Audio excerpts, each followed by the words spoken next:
This week's episode of Resilience Unscripted is sponsored by PK Law Group. Episode 13, right? 13. 13 in the books with Nicole on her 100th day of recovery. On my 100th time trying. Shut up. I am so proud of you. Thank you. Tell everybody who you are. Like my government name? Whatever you feel like. Put it out. I don't know, Nicole. You don't have to say your last name. Well, then just cut it out. All right, Tim, cut that out. Nicole, Yes. right? Yes. We call you Nicole sometimes. Welcome to Resilience Unscripted. Thank you. So you are a resident in our home, Yes. but you're not only a resident. You are pretty much like the go-to here. Mm-hmm. So we have a house manager, I but joke that I'm the man of the house you're, because I do all the handiwork. you like step up to the plate when no one else wants to. And I want to thank you for that because not a lot of people want to do the things that you've done. Thank you. We're not going to go specifying, but Nicole's done a lot. I don't want to do the things that I've done. Shut up. Not even in the house, just in general. You've really helped a lot of the girls, and you kind of take over when there's a lapse in any of us really kind of falling behind on things, and just without even having to be asked. It's like Nicole's right there getting it done. And yeah, it's a group, that should be doing things together, but you take the initiative. Thank you. You're welcome. So Nicole, Yeah. where do you want to begin? Wherever. See, Tim, now I'm going to keep screwing around with this microphone. So I'll be like twirling it, and I have ADHD. I have ADHD. Nicole, you're from Gloucester. Born and raised. Tell us about that. Grew up in Gloucester. All over Gloucester. Went to 3 different I was there till I was like 21, so like my entire adolescent was there. My mom's side, Italian bakery, Virgilio's, and then my dad's side was fishermen and hairdressers for the most part. My dad sells cars. And you were a hairdresser. I was a hairdresser. Yeah. You're still doing some fire colors over there. Yeah. I tried. Like, I walked still in and do your hair some, was a like, different color. Here and there on the side, but my uncle had a very successful hair salon, and I was like, I want to make money like that. And I liked that it was like fast paced. It is fast paced. Like, so that's what attracted me to it. So, And I was like, oh, cool, I can just start making money quicker. I don't have to go to college. I can just go to hairdressing school. So, quick 18 months. Yeah. Done. 9. 9. North Shore Community College. 9. Yeah. Oh, I was told maybe because I was part-time. It's 1,000 hours. Oh, so maybe So they broke it up. Yeah. Because where I went, who told me said that it was 18 months. So they must have really dragged their ass with that. Yeah. Or maybe they didn't do like as longer days. Possibly. Part-time. Yeah, because we had like class in the morning. We had clinical and then practical. And the practical, there was like the hair salon school where people would come in. off the Clinical street. for hair? Yeah, clinical was like book study in the Oh, classroom. okay. Yeah. Because our clinical is just sit at a group, round table and Yeah. discuss cases, but it's a little different. Yeah. I did want to be a hairdresser. There's a couple of things I wanted to be. I wanted to be a hairdresser. I opened up the lash company instead. Did I that. really liked the anatomy part. Like I was surprised that we went to anatomy and physiology. Oh yeah, definitely. Yeah. Oh, 100% with the colors and everything. Mhm. Wanted to be a hairdresser. That ship had sailed. Wanted to be a cop. That fucking ship has sailed. Mhm. Now we're here. So what are you doing nowadays? You still Sailing doing on hair? your ship. I'm sailing on your ship. What do you mean? I'm jobless right now, but hired at CBS. But you're getting there. I'm getting there. I just have to work out a physical form of ID. Just Okay. getting all that on track. I think we can get that done. Yeah. Yeah. Don't say you're jobless because you're not. I didn't say I'm hopeless. I just said jobless. I didn't say hopeless. Don't put words in my mouth, Nicole. You have a job. You're working on getting Yeah. on the schedule for the job. Yeah. But that's something to be proud of. Yeah. You've come a long way. When you first came in this house, you were so quiet. You were like, hi. And now it's like Nicole's like the house mother, I feel like. Like Yeah. you're just like the go-to, and like everyone just wants to be around you. Like we all gravitate to the living room Yeah. when you're in there. Yeah. I've found that happens like everywhere I go. Yeah, because you have a radiant personality. There's no flies on you. Like, if it has to be said, it's said. And it doesn't matter who it affects or how it comes out. It's the truth. And that just makes you a genuine person. Thank you. You're welcome. That feels really good because I was called like a liar for so long and I hate it. You know? I get called a liar all the time, but it's by people who don't want to hear the truth. Yeah. And that's typically what it is. Yeah. When people don't want to hear or acknowledge the truth, Right, it just deflect. they'll deflect it and shut you down and say, Right. you are lying. That's not true. Or they'll twist the truth to fit their narrative. Right. I don't see that with you. Thank you. I've seen you come in this house from day one and be nothing but upfront and honest about your recovery, about your lifestyle, about your family, about your intentions, even during goal setting group. Mm-hmm. Like, you have been upfront and raw and honest. I hit a button, Tim. You've just been you from day one. And that's amazing because not a lot of people can do that. Sometimes they come into a house and they'll front to try to fit in. Yeah. Nicole's Nicole. And that's it. Like, we know it's raw, authentic you. Thank you. You're welcome. So, you lived in Gloucester. You went to hair school. Yeah. What else? And server, bartender. I usually always worked 2 jobs, but I always had a habit to take care of. That kind of started at 19. You want to talk about that? Sure, I've done about every drug under the sun. All that they make and form, sizes, shapes, colors. This is, I don't know how many umpteenth time trying to get clean. If you had to take a guess.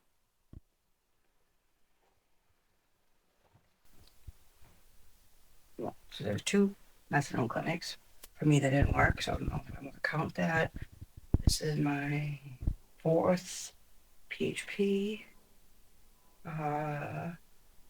1, 2, 3, 4 halfway houses. Couple sections, 135 and 112.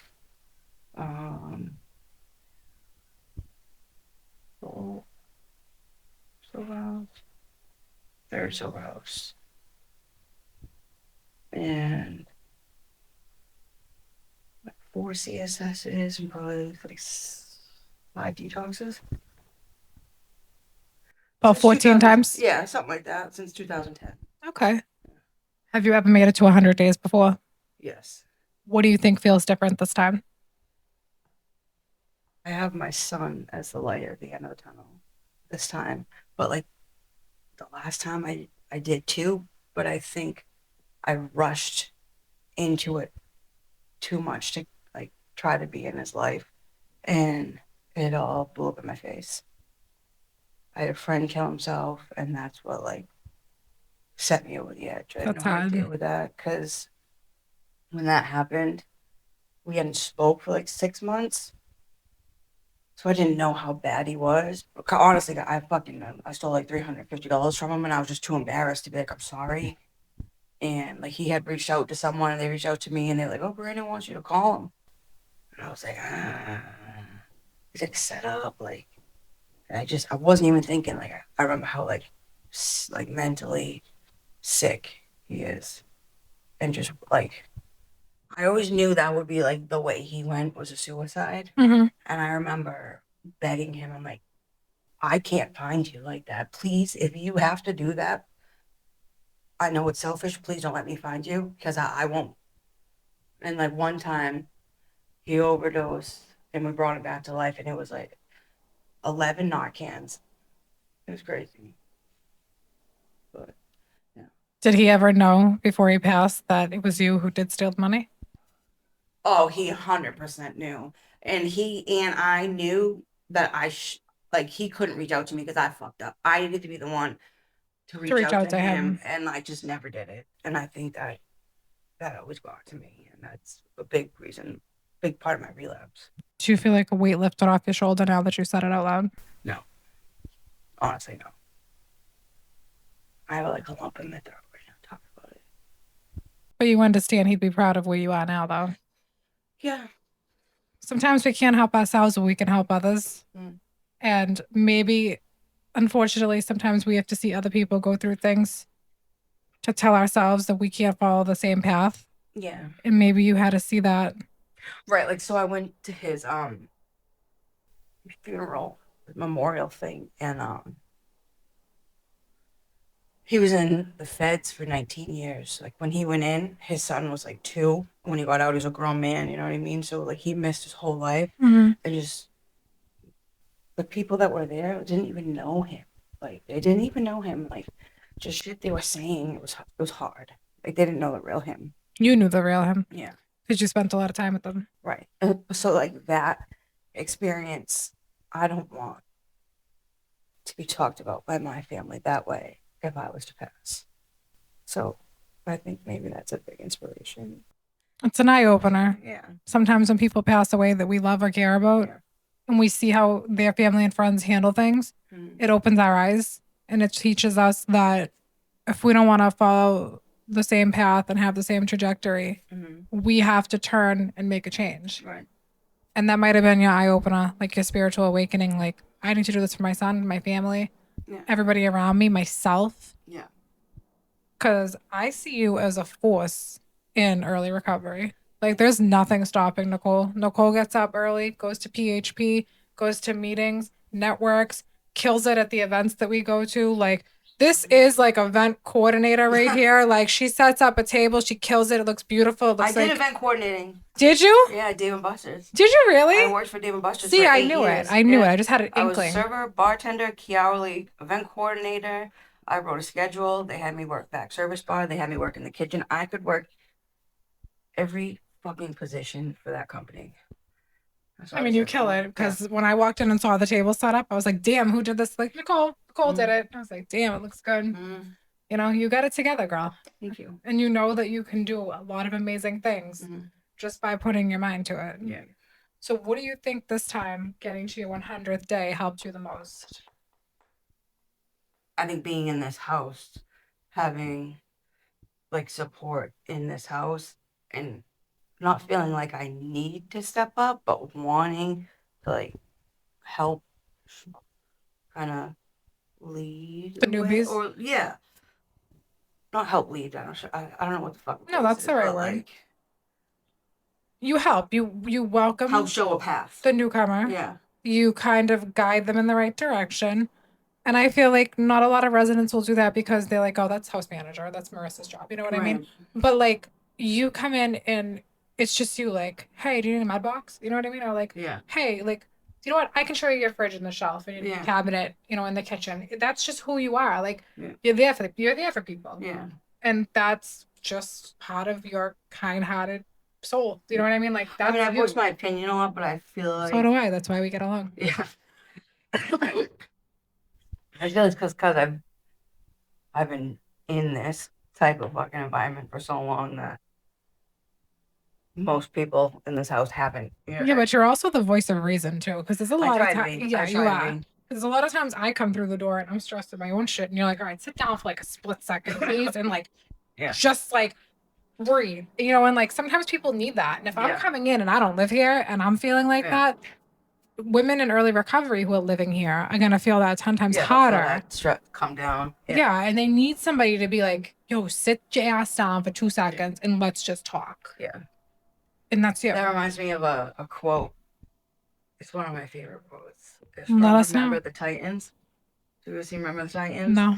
Oh, it's so good. And I'm smiling like I know what it is. It's a Disney movie. It's about when they started doing like segregation and like combining or desegregation, whatever it is, combining the schools in the 60s. Oh, my dad went through all that. And it was like the busing and everything. Yeah, and they combined a colored high school team and a white high school team together. They worked together, and they went through football camp and all this. Denzel Washington's the coach, and the captain was being a dick, and one of the other captains said to him, "Attitude reflects leadership, Captain." And like I've always quoted that, and I feel like I've always tried to live by that. Also, I find myself in leadership roles a lot, and HR calls on a lot. But I fucking supposed to sleep. It's all right. It can get stressful. Yeah. What? But I think you do a really good job. Me? Yeah. Oh, thank you. Little old me. I appreciate that. I try really hard to make this house as stress-free, enjoyable, Yeah. pretty, clean, neat, Yeah. happy environment Yeah. for people to come in and recover Yeah. on their terms. Like, we're Right. not just an NAAA house or like, Right. there's no specific pathway here. You follow your pathway how you choose, and we support that. Right. We meet you where you're at, and I Right. just make sure that everyone's doing the right thing day to day, Yeah. and gets what they need Right. done. How they do it and how they choose to do it's on them. Right. What's your pathway of recovery? I do. Well, I go to my PHP at Aftermath, Mm-hmm.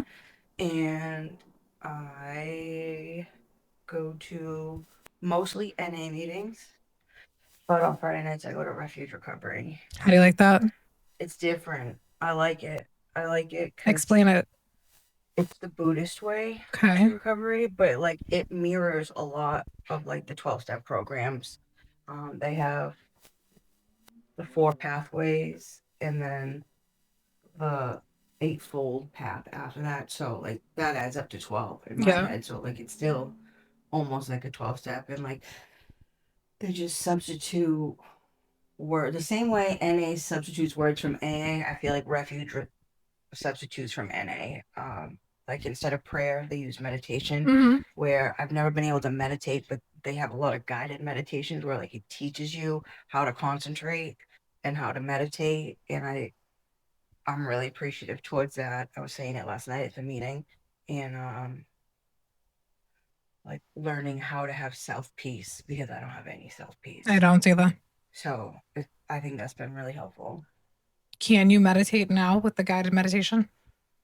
Yeah, because like the mindfulness meditations that they have on like their website, or like they do in every meeting, they're like repeat this over and over again, but then see where like your thoughts lead. Now bring it back and refocus on that. So like it's like they know that my mind's gonna drift, and they teach me how to. That's bring it why I back. can't meditate. That's why I never could meditate either. My ADHD, I'll hear there'll be a bird outside. I'm like, oh, bird. Like, well, the I fucking can't. place is on in East Boston at Bennington Recovery Street. on Harvard, and it's the busiest street in like Boston. There's Yeah. like sirens and like it's like on the sidewalk, like there's glass. So like we'll be in meditation and there'll be like Oh, they people meditate outside? No. Oh, it's never like mind. the room is on the front room right next to the sidewalk. So it's like there's just a piece of glass and then like the world and all Yeah. this fucking sound. So Yeah. it's like hard. It's nice because they dim the lights. There's incense. So it works well for you? Yeah, I like it. I'm sharing it next week. Good for you. Yeah. Congratulations. Thank you. So obviously they see you stepping it up. Yeah. Well, so they asked who wants to, and then I just happened to meet the qualifications, at least 90 days and 5 consecutive meetings. So. Who runs the meeting? Anonymity. Good job. But the people of the community run the meeting. Yes. Not.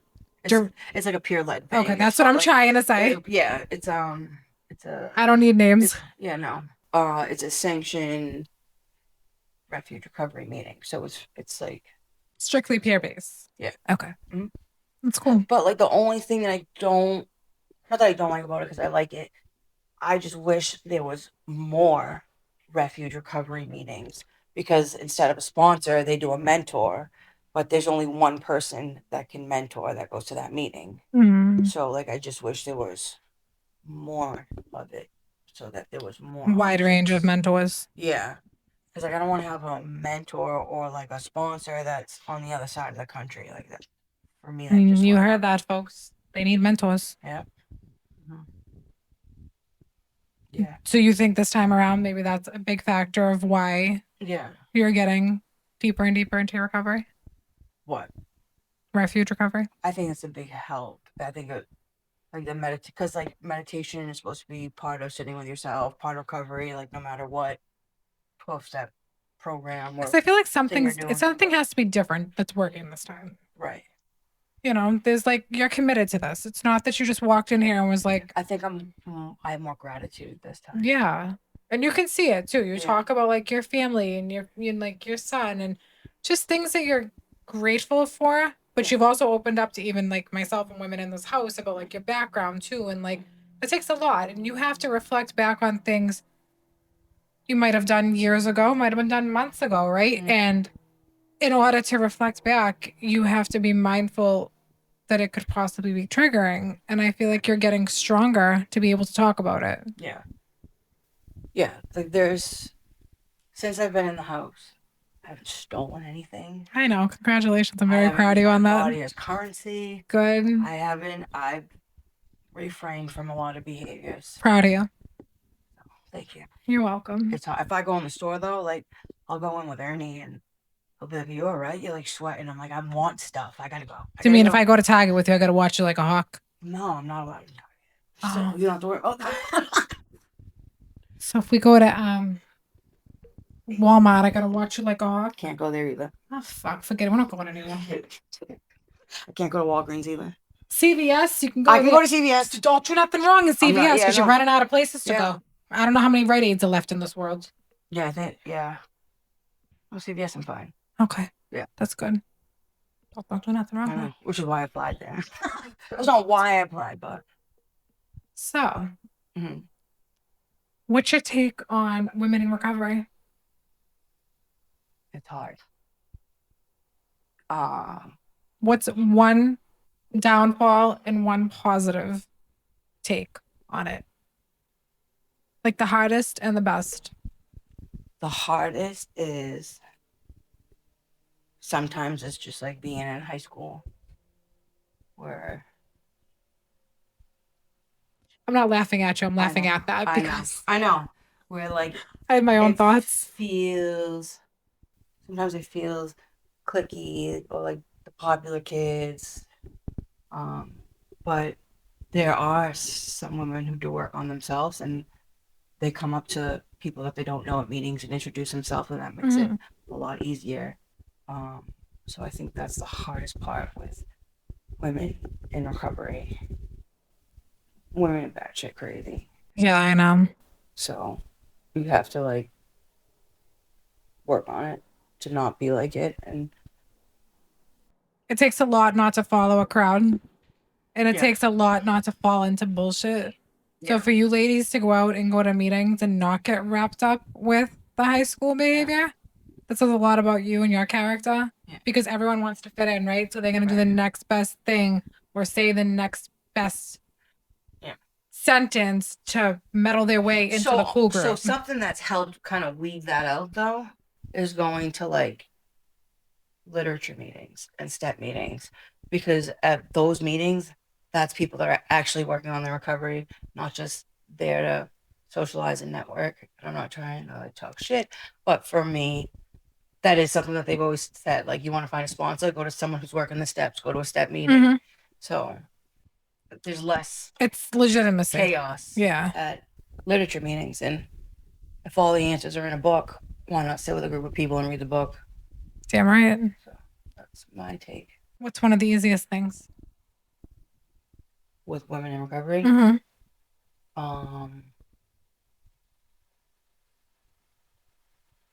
Finding the ones that are doing the right thing. Where do you find them? Literature meetings. Okay, that's good. So it's kind of like you walk into a room and you can weed out who's there for the right reason and who's there for the wrong reason. Yeah. So Like that's like you said when I came in the house, I didn't really talk because I'm trying to watch people. you didn't. Yeah. You looked at me. You came out of your room. You go, "Hi, I'm Nicole," and you walked back in your room. I was like, "Okay, hi, Well, hi Nicole." also there was. Yeah, that's true. Yeah. Yeah. Well, we won't get into that. Yeah. But yeah. But that's, I think that's a survival thing that I've developed. And my dad always said, "You're better off someone thinking you're stupid than opening your mouth and proving them right." So I've always just kind of like. I like that. Yeah. Caption that. That's gonna be a real Joe Tumby quote.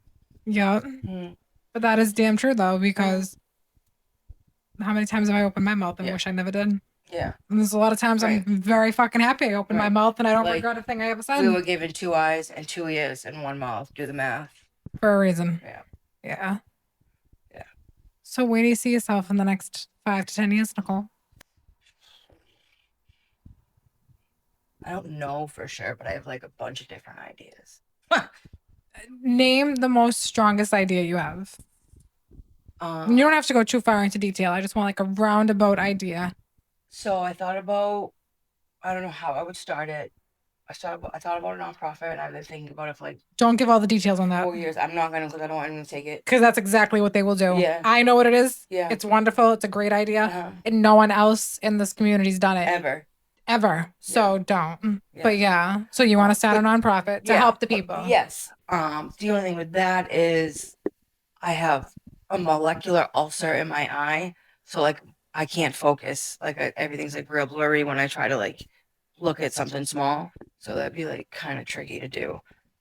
But I thought about going back to school, radically accepting an IV drug user and going for phlebotomy. Because I'm not. It's squeamish. happened. I'm not squeamish with needles. But you understand there are plenty of people who do that for a living. And Okay. I'll put it to good use. And then I thought about EMT and paramedic, like doing it all. That'd be fun. Yeah, I could totally see you driving a ambulance. me too. Oh, With I could. all the sirens on. 100%. Just Yeah. fun. Just for fun. Yeah. Driving down the highway. Like, get out my way. Yeah. Bring the whole house to a meeting in an ambulance. Yeah. Yeah. Just kidding. Probably against the law. Yeah, it's definitely not legal, but it's a joke. Mm-hmm. We're all about jokes. Yeah. And What do you think is going to help get you to your next 100 days through your recovery?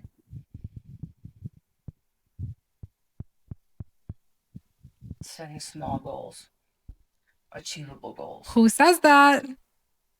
Do you say that? Yeah, A all lot the of time. people say that. It's good All advice. the time. Yeah. During the meetings, every Yeah. time we have a women's empowerment meeting, I say Some small, shit. obtainable goals. Yeah. Small, because if you're setting big goals, you can get overwhelmed real Right. fast. And discouraged. True. Yeah. Yeah. So some goals. What else? Not used. Number one. I've cut out people, places, and things, so if I could continue that, I think that'll help. Continue my recovery. Actually, I feel like honestly, like I do everything I'm supposed to do, but I feel like I've been slacking on my recovery.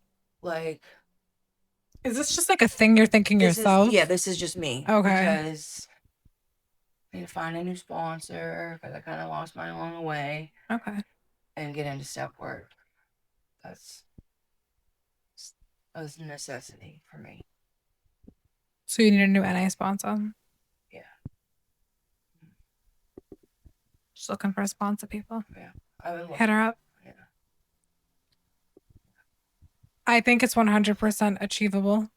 Yeah. And I can just tell based off of everything you're doing, you're going to hit a year and it's going to fly by. Yeah. You didn't just come to this house because you needed a place to go. And a lot of women, unfortunately, will do that to bide their time and leave. Well, I applied to like other houses too, but this house kept coming up on the Mass website. And it came up on something else, and I was like, I'm fucking doing it. And aren't you glad you did? I am. I'm really happy I did. We have a lot of fun here. Fuck those other houses. Fucking ignore my applications. Well then, Yeah. it's a little out of my control, but I think I answer in a very timely manner. Like the next day. Yeah. It was awesome. I was like blown away. Well, because I'm glued to my phone. Yeah. So typically when I see somebody apply, I review it right away unless something else is happening. But your application was very strong, and what you wrote down for why you wanted to come in the house, you could tell you were committed. It wasn't just like, winter's coming, I need a place to go. It was, I, Nicole, as a person, for these reasons, need to get my shit together. Mm-hmm. And you've been doing it. You know, we've had women that have come in that have had X amount of years clean and still need a place to live and don't do what they have to do. Right. So for you to be this early in and doing everything you have to do, that's mind blowing. Yeah. I can't be half in, half out. I can't. Yeah, you gotta be all in. Because I'll be all out real quick if I'm only half in. So, but I'm like that with like everything and all or nothing. What's one piece of advice you'd give a newcomer? Stay. Stay here? stay. Just stay. Just stay. Just give it time. I remember my first time really trying to get clean. I was in the Meridian house, and I cried every day because I wanted to leave. And I literally had to sit on my hands. They're like, just sit on your hands.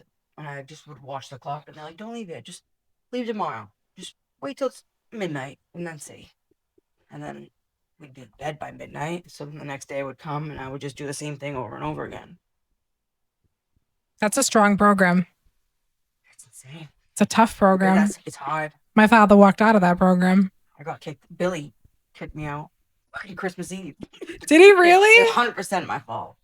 I relapsed. Oh, Wow. wow. So, and I was hiding it, tucking errands. So Billy had to do what he had to do. yeah. But I think I was like that was what he used to like just do the like the overnight shift. Mm-hmm. And this was when like he became like one of the manager of the house. I started doing the groups and everything, and I was like the first person he had to discharge. He must have not been happy about that on Christmas Eve, Nicole. Or it may have been the 23rd. Still close enough to Christmas. I mean, who wants to do that? Yeah. It's the season for giving. Like, not giving people more problems and throwing them out the door. I gave myself the problem though. But that's hard though. I mean, you saw how when I discharged somebody, it's like a catch-22. You don't know if you're doing the right thing, the wrong thing. You know deep down what your reasoning is. You don't know how they're going to receive it. You want to give everyone a chance and you want to see them do good, but it's like after so many chances, you're putting 5 other people at risk. So my big thing is we have a house of 8. And if one person is going to try to take 7 other people down with them, I can't allow that. I can't do it. Everyone equally has the right to live here and equally has the right to recover, but I can't have one person selfishly who wants to do things maybe they shouldn't, or if unfortunately they relapse, take everyone down with them. It's a domino effect. And I'm not going to have the dominoes I haven't heard one person say they felt it was the wrong decision. You know what I mean? No, I think, and even I think it was 100%. Yeah, it was the right decision. Because shit piles up real fast. Yeah. And I've been known to give people 2-3 chances, and I do the 3-strike rule. And then it's you pave the way to your recovery. Yeah. Nobody else but you. You're walking the path. You can either go this way, right or left. If you want to go straight, cool. 3 strikes, that's fortunate. That's fair, because a lot of houses will throw you out on your ass the first time. More than fair. Yeah. I try to do it like a ball game. You get 3 strikes and you're out. You can, have a relapse, go to treatment, come back, make it right. You could have 2 relapses, go to treatment, make it right. Right. 3rd time, right. I can't make you want it more than you want it. Right. But we can tell you want it. Yeah. I do. You do. And you're doing all the right things to get it. Thank you. You're welcome. I know. I know I'm not doing the wrong things. No, you're doing all the right things. Yeah. Do you have anything you want to share with the viewers and listeners of the podcast? I do one wrong thing. I eat in the living room. Oh. Well, I think thanks for telling everybody that. I really appreciate that, but that's very minor. I try to hide it. I put the bowl up over the camera when I walk by. Do you really? I've never noticed that. Nicole! It's the worst thing I do, all right? But that's like minuscule compared to the things that have gone on in this house. Just trying to be honest. Well, thank you for being honest. I appreciate that. Yeah. That's so minor, but it's honesty. Stresses me out. Honesty is gonna fucking catch me. Honesty is the best form. Yeah. For me, that's the best policy. So, you know what? At least you told me. Yeah. What am I gonna do? Fuck, eating in the living room. Yeah. You know what I'm gonna tell you? I know. Don't eat in the living room. It's like the only thing I can do. Yeah. Nicole, thank you for coming on this week. Thanks for asking. I really appreciate it. You're killing it in your recovery. Thank you. Keep it up. Thank you. Don't let nobody fucking stop you. No one's getting in your way. Mm-hmm. And keep killing it. Thank you. You're welcome. This wraps up episode 13, my lucky number.